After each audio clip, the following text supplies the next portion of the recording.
मधुबन के बाबा,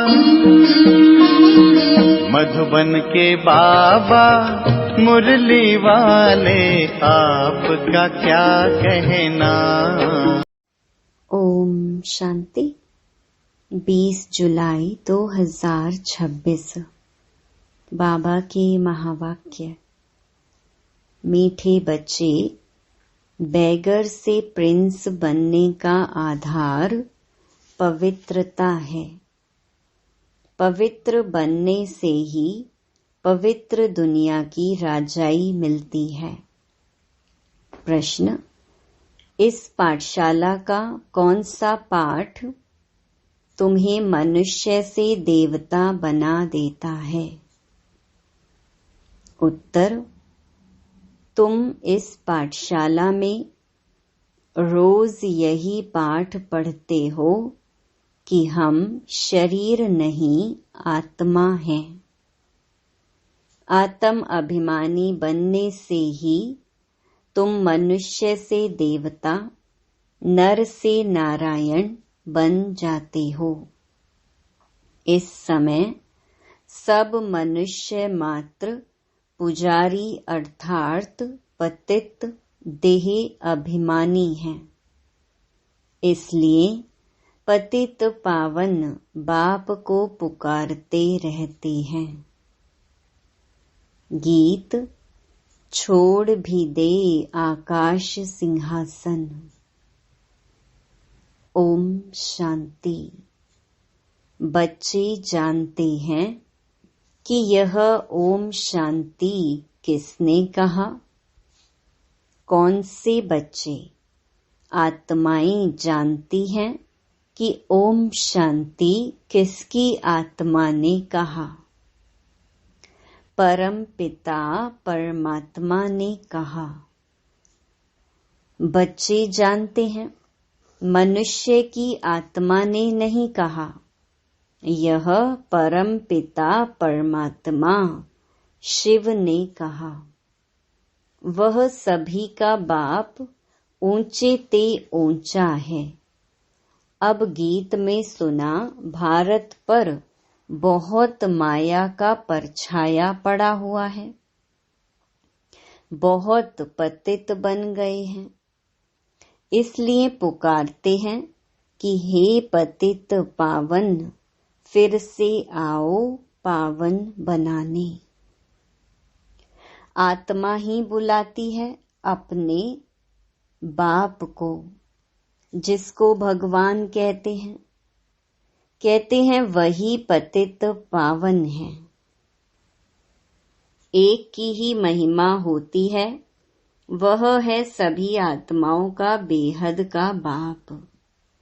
यहाँ सब पतित बन गए हैं, तब पुकारते हैं हे परम पिता परमात्मा। वही ज्ञान का सागर भी है, पतित पावन भी है। वह पिता भी है तो शिक्षक भी है, क्योंकि ज्ञान सागर भी है, वर्ल्ड अथॉरिटी भी है। सभी वेदों, शास्त्रों, ग्रंथों को जानने वाला भी है। उनको कहते ही है नॉलेजफुल। तो इस समय सब पारलौकिक बाप को पुकारते हैं, क्योंकि सभी दुखी हैं। कहते हैं गॉड फादर। उनका नाम भी चाहिए ना। उनका नाम गाया हुआ है शिव बाबा। वही ऊंच ते ऊंच ज्ञान का सागर, सुख का सागर, शांति का सागर है। यह मनुष्य की आत्मा अपने बाप की महिमा करती है। ऊंच ते ऊंच आत्मा किसकी है? परम पिता परमात्मा की। वह है परम। पतित मनुष्य उनको याद करते हैं। सतयुग में जब पावन भारत था, देवी देवताओं का राज्य था, तो कोई पतित नहीं था। यह है तमो प्रधान दुनिया, अर्थात दुनिया में जो मनुष्य रहते हैं सब पाप आत्माएं हैं। यही भारत पावन था, यही भारत पतित हो गया है। यहाँ कलयुग में सब पतित हैं। तुम जानते हो ज्ञान का सागर पतित पावन परम पिता परमात्मा परम धाम से आकर हमको ब्रह्मा द्वारा पढ़ाते हैं। जरूर उनको शरीर तो चाहिए ना। यह बातें कोई शास्त्रों में नहीं है। ज्ञान का सागर जो अथॉरिटी है वही सब कुछ जानते हैं। भारत में चित्र भी दिखाते हैं, विष्णु की नाभि से ब्रह्मा निकला। उनको हाथ में शास्त्र देते हैं। अभी विष्णु कोई सब शास्त्रों का सार नहीं सुनाते हैं। परमपिता परमात्मा ज्ञान का सागर ब्रह्मा द्वारा सब शास्त्रों का सार समझाते हैं। ब्रह्मा विष्णु शंकर का भी वह रचयिता है। ब्रह्मा को व विष्णु को ज्ञान का सागर नहीं कहेंगे। शंकर की तो बात ही छोड़ दो। अभी ज्ञान का सागर कौन? निराकार ऊंच ते ऊंच परमात्मा ही पतित पावन है। यह महिमा है उस परम पिता परमात्मा की। यहाँ भी आत्मा की ही महिमा होती है। आत्मा ही शरीर द्वारा कहती है, मैं प्रेसिडेंट हूँ, मैं बैरिस्टर हूँ, मैं फलाना मिनिस्टर हूँ। आत्मा ही मर्तबा लेती है।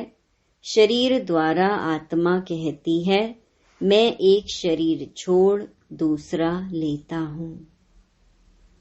इस समय जब बाप आते हैं, कहते हैं बच्चे आत्म अभिमानी बनो।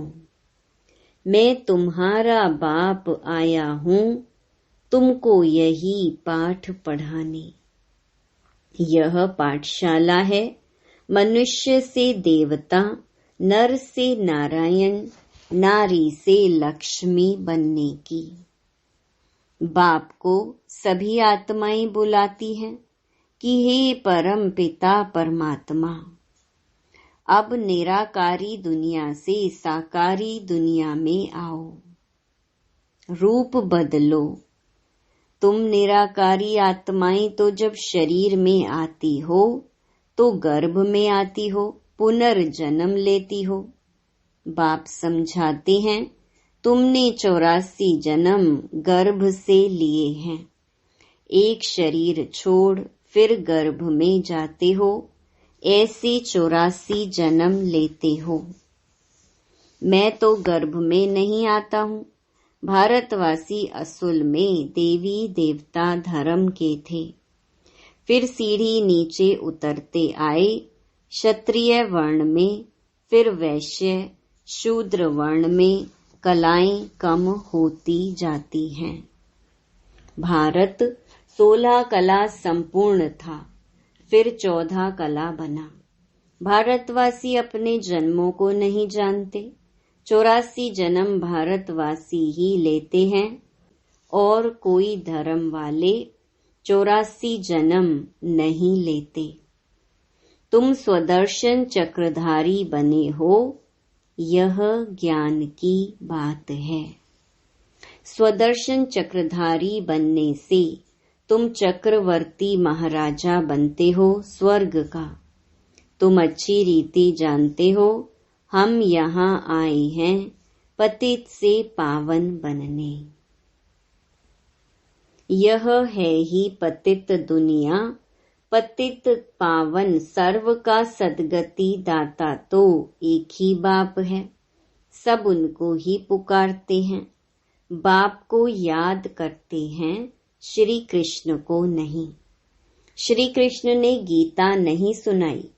गीता है सर्व शास्त्रमयी शिरोमणि। भारत की गीता किस धर्म का शास्त्र है? आदि सनातन देवी देवता धर्म का। किसने गीता गाई, राजयोग किसने सिखाया, परम पिता परमात्मा पतित पावन बाप ने। तो तुम्हारी आत्मा जो निराकार थी, उसने अभी यह साकार शरीर धारण किया है। साकार मनुष्य को कभी भगवान नहीं कहेंगे। बल सतयुग में लक्ष्मी नारायण हैं, तो भी भगवान नहीं कहेंगे। यह तो करके उपाधि टाइटल दी जाती है। कायदे अनुसार भगवान एक है, क्रिएटर इज वन। बाकी वह हैं देवताएं, 5000 वर्ष की बात है। इन लक्ष्मी नारायण का राज्य था, इनको महाराजा महारानी कहा जाता था। भगवान महाराजा नहीं बनते हैं, वह तो बाप ही है जो आकर भारतवासियों को ऐसा देवी देवता बनाते हैं। अभी तो देवी देवता धर्म का कोई है नहीं। इनको कहा जाता है रावण संप्रदाय, क्योंकि रावण राज्य है। रावण को वर्ष वर्ष जलाते रहते हैं, क्योंकि यह पुराना दुश्मन है। परंतु इनको भारतवासी जानते नहीं। शास्त्रों में भी वर्णन नहीं है कि रावण कौन है। रावण को 10 शीश क्यों दिखाए हैं, इन बातों को अच्छी रीति समझना है। मनुष्य तो बिल्कुल पत्थर बुद्धि है। पारस बुद्धि इन लक्ष्मी नारायण आदि को कहेंगे। पारसनाथ पारसनाथिनी का राज्य था, यथा राजा रानी तथा प्रजा। भारत जैसा सुखधाम और कोई खंड होता नहीं। जब भारत में स्वर्ग था तो कोई बीमारी दुख रोग नहीं था, संपूर्ण सुख था। गाया जाता है ईश्वर की महिमा अपरम अपार है।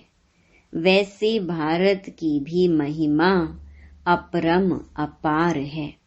सारा मदार पवित्रता पर है।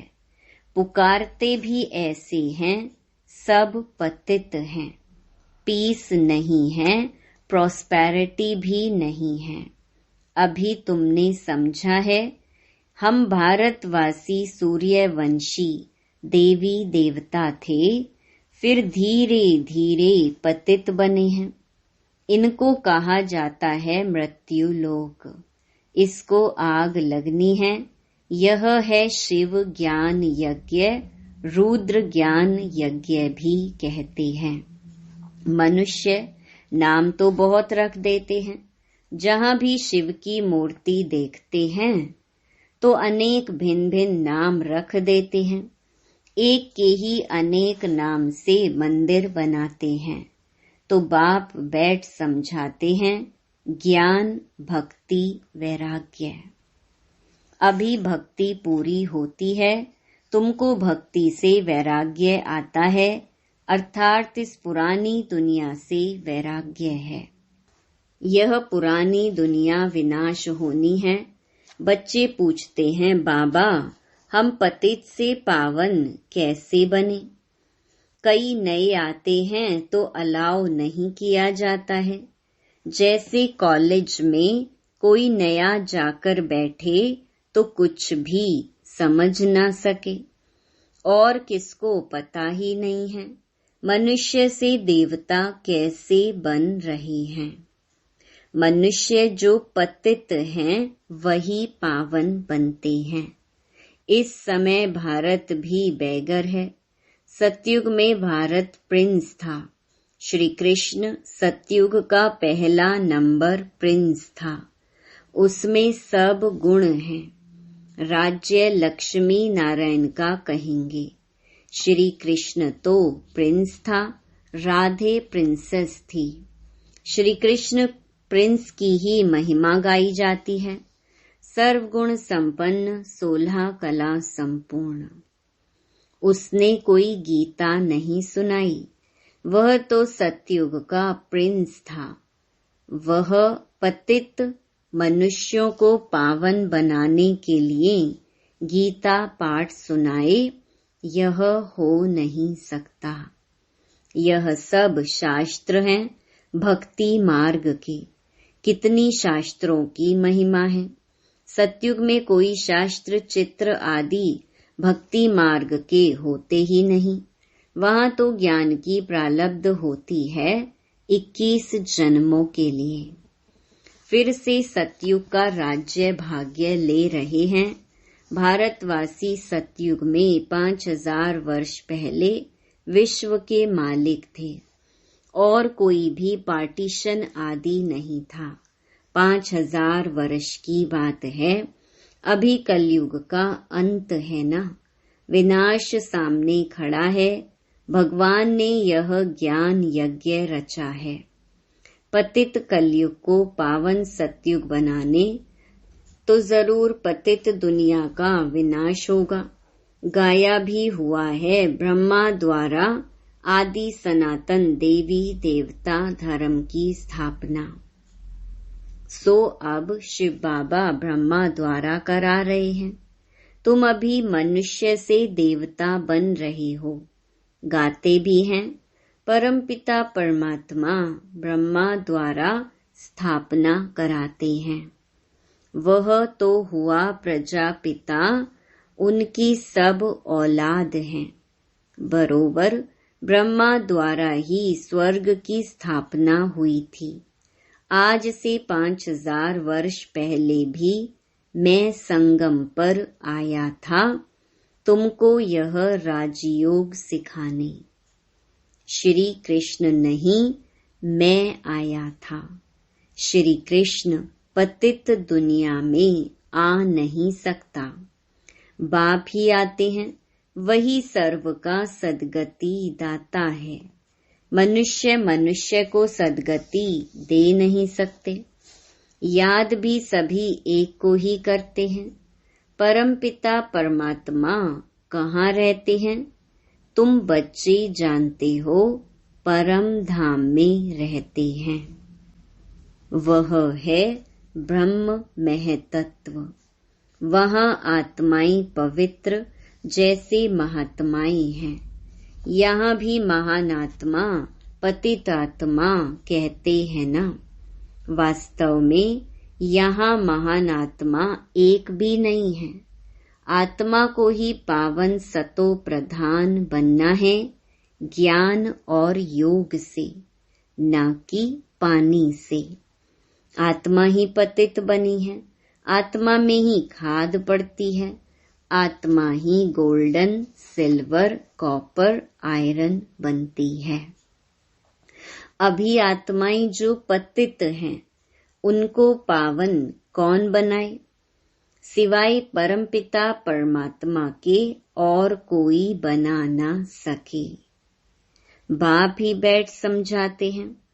माँ मेकम याद करो तो तुम्हारे पाप भस्म हो जाएंगे। जितना याद करेंगे उतना पतित से पावन बनेंगे।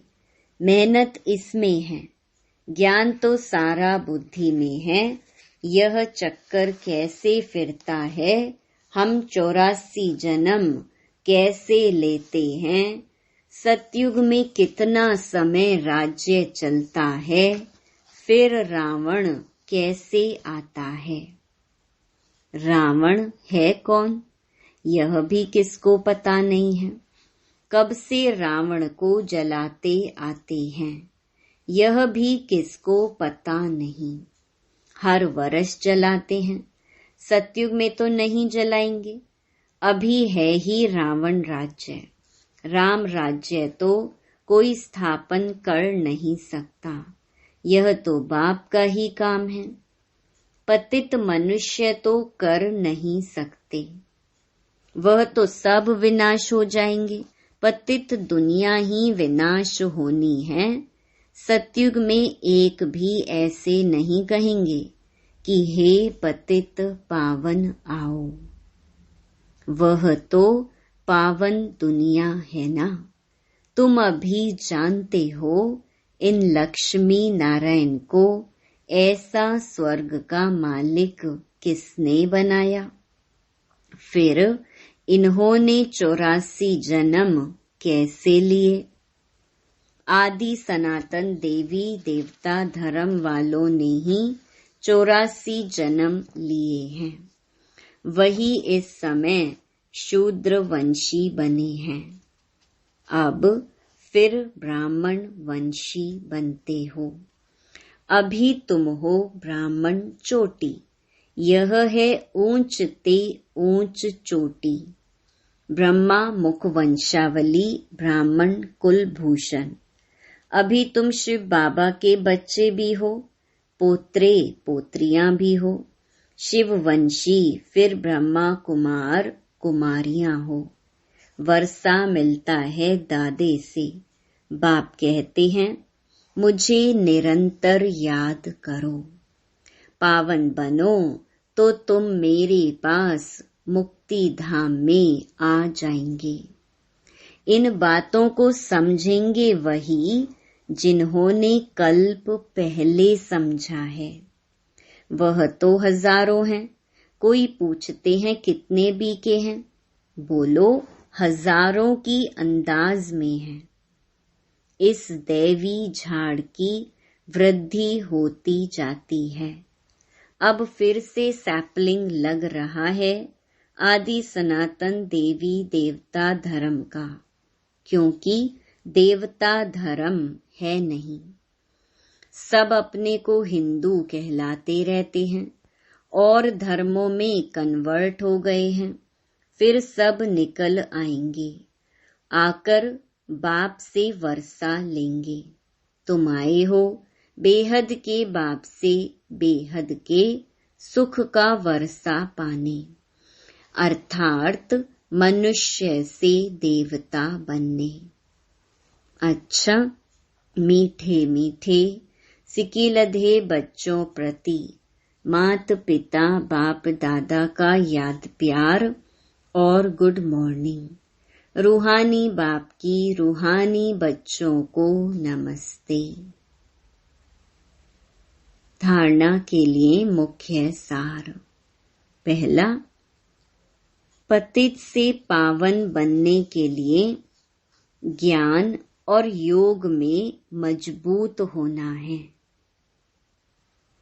आत्मा में जो खाद पड़ी है उसे याद की मेहनत से निकालना है। दूसरा, हम ब्रह्मा मुख वंशावली ब्राह्मण चोटी हैं। इस नशे में रहना है। ब्राह्मण ही वर्षे के अधिकारी हैं, क्योंकि शिव बाबा के पोत्रे हैं। वरदान, अपनी पावरफुल वृत्ति द्वारा पतित वायुमंडल को परिवर्तन करने वाले मास्टर पतित पावनी भव। कैसा भी वायुमंडल हो, लेकिन स्वयं की शक्तिशाली वृत्ति वायुमंडल को बदल सकती है। वायुमंडल विकारी हो, लेकिन स्वयं की वृत्ति निर्विकारी हो। जो पतितों को पावन बनाने वाले हैं, वो पतित वायुमंडल के वशीभूत नहीं हो सकते। मास्टर पतित पावनी बन स्वयं की पावरफुल वृत्ति से अपवित्र व कमजोरी का वायुमंडल मिटाओ। उसका वर्णन कर वायुमंडल नहीं बनाओ। कमजोर व पतित वायुमंडल का वर्णन करना भी पाप है। स्लोगन, अब धरनी में परमात्म पहचान का बीज डालो तो प्रत्यक्षता होगी। यह व्यक्ति इशारे ज्वाला स्वरूप स्थिति में रह शक्तिशाली याद का अनुभव करो। योग माना शांति की शक्ति, यह शांति की शक्ति बहुत सहज स्व को और दूसरों को परिवर्तन करती है। इससे व्यक्ति भी बदल जाएंगे तो प्रकृति भी बदल जाएगी। व्यक्तियों को तो मुख का कोर्स करा लेते हो, लेकिन प्रकृति को बदलने के लिए शांति की शक्ति अर्थात योग बल ही चाहिए। योग में जब और सब संकल्प शांत हो जाते हैं, एक ही संकल्प रहता, बाप और मैं। इसी को ही पावरफुल योग कहते हैं। बाप के मिलन की अनुभूति के सिवाय और सब संकल्प समा जाएं, तब कहेंगे ज्वाला रूप की याद जिससे परिवर्तन होता है। अच्छा, ओम शांति।